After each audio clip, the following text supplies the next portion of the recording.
In the beginning, God creates the heavens and the earth in 6 days.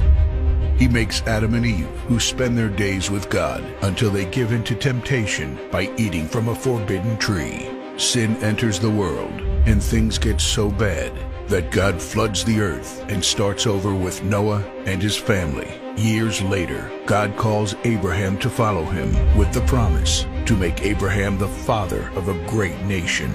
Abraham obeys, and God gives him a son, Isaac.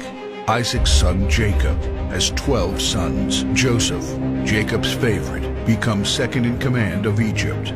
God uses him to save his entire family and Egypt from starvation. Hundreds of years later, the Israelites are slaves in Egypt. Moses is called to lead the Israelites out of slavery.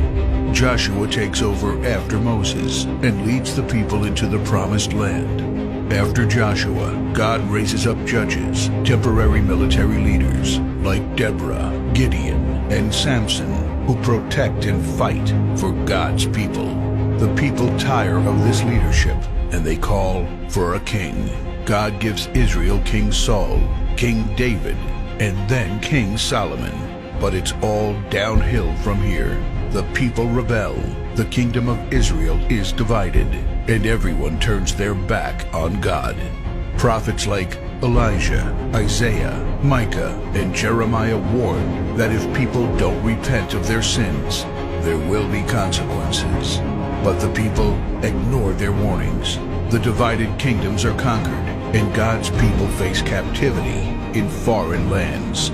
People like Daniel show great courage and stand up for God when no one else does. Some of the exiled people return to the promised land, but for 400 years, God is silent. No prophets, no miracles, and no angel visitations. But then, the silence is broken when Jesus is born. He lives a perfect life, teaches truth, and performs miracles, proving He is God.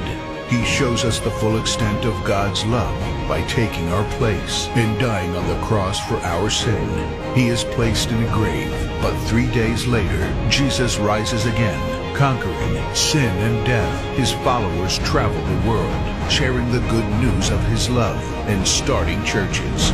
We now are part of this story, and we have the chance to change the world and share His love, because one day He will crack open the sky and He will return. It's the greatest story ever told.